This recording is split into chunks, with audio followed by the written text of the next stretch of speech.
Oh, oh, hi. Oh, I'm sorry. I didn't see you. I didn't see you there. Hi, my name is Julie Wurzer. I'm the owner, creator, creative mind behind Patch Abilities. And lately, Patch Abilities has been, meaning me, I've been branching out of my normal range of projects, and I've been doing quite a bit of wool lately. But what I'm hearing from other quilters, all kinds of other quilters out there who have not done a project in wool, is that they have some reservations about doing wool. And so I've asked why. And one of the main things that they've talked about is the stitching, the hand stitching. And so I am sitting out here on my front porch on a beautiful Friday afternoon, sunny Friday afternoon, which happens to be my absolute favorite place to stitch. And I thought that I would take a few moments to give you guys out there in beginner quilter la la land a couple of tips about stitching wool, about doing your stitching.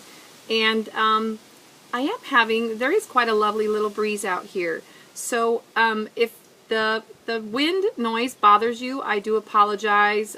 Come back and watch another video. Rather than listening to me jibber jabber much longer, I'm going to go ahead and show you a couple of my tips. The first tip I'm going to show, this is for beginners, folks. So if you're a novice, you might want to hit the fast forward button or the next button. So this is for you beginners. This tip's for you. So here we go. First tip I'm going to give you is knotting the end of your thread. What I have here, this is a number 12 pearl cotton.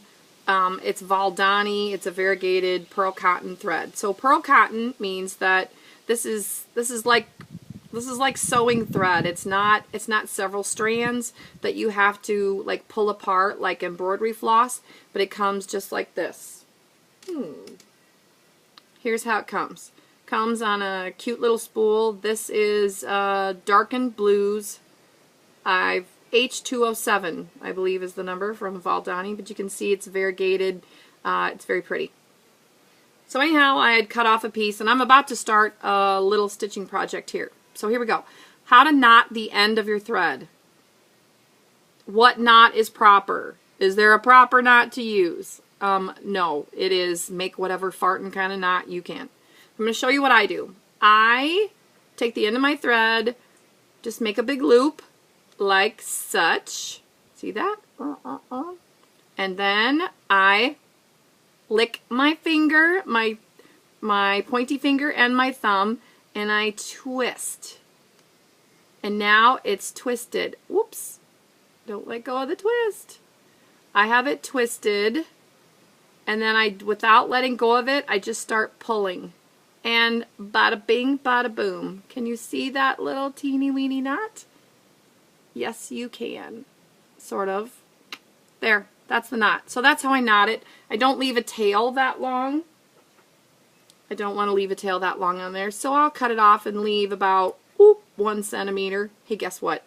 I'm outside on the deck. So I just let that little thread drop on the deck. And it's never to be seen again. So that's how I start my threads. The other little tip I wanted to show you is I am working on a little penny rug.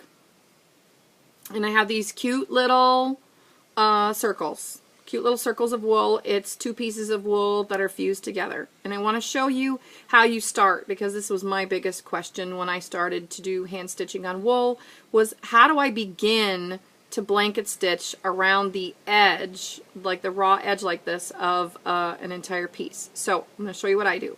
So you want to bury your knot. So what I do is I slip my needle in between the layers. See that? I think I just swallowed a bug.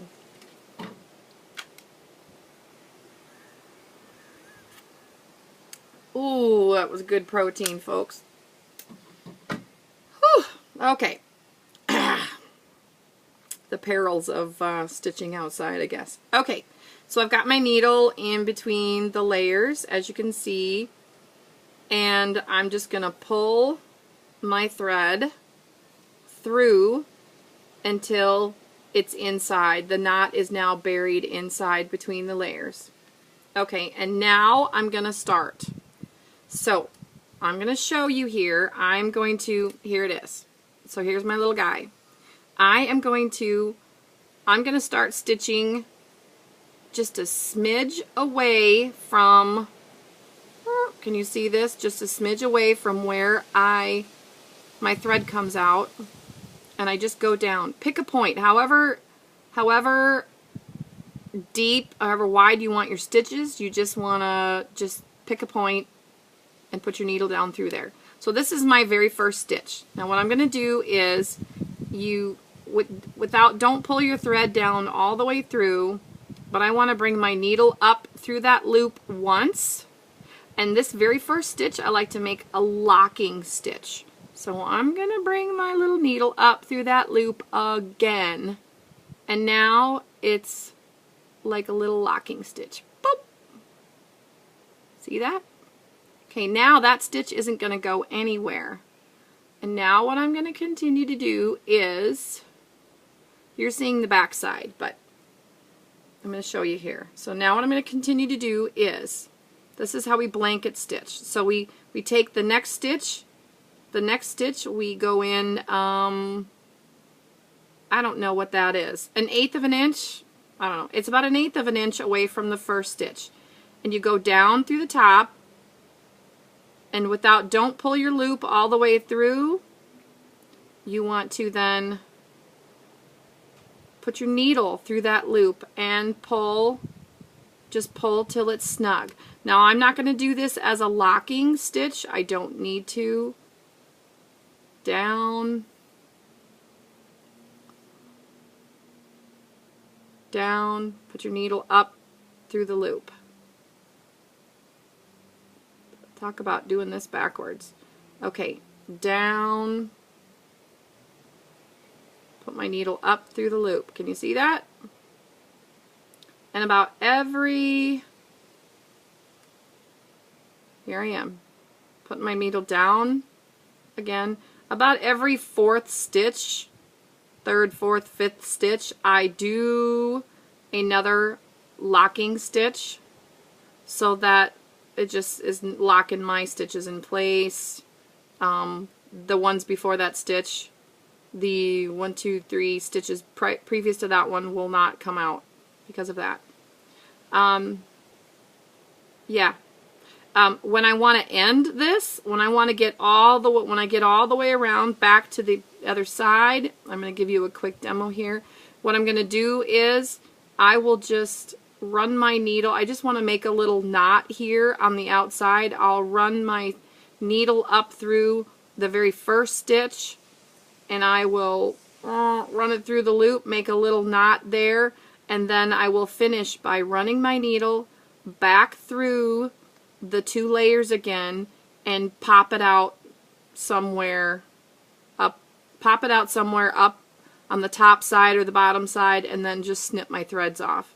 I can show you that in another video, but now I gotta pull this out. So I hope that's helpful for you, knotting your thread and starting. Like I said,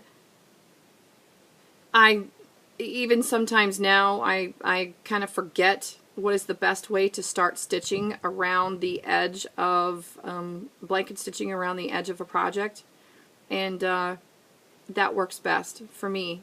I will tell you, I'm going to address one more question which I get frequently, which is, how do you keep your stitches uniform?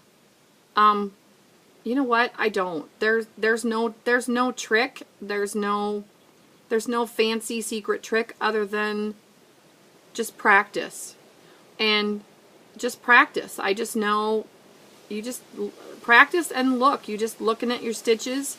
All of my stitches are not identical, but I'm working with wool, and they don't have to be identical because, you know, it's an organic fabric, and And it's okay to me if the stitches aren't absolutely identical.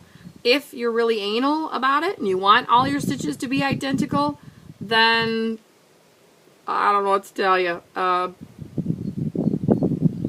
Give it up. Just lower your expectations a little bit. But practice. Just practice on the thread. Practice on your stitches, and that's how you get them to look uniform as can be. And that's it for front porch stitching today with Patch Abilities. I hope you found this video to be useful. Yeah, swallowing the bug was entertaining, and please share it with others. And lastly, give me your feedback, your comments. I would love to know what you think, or what other tips that I can throw your way. Thanks a lot for watching, folks. Bye-bye.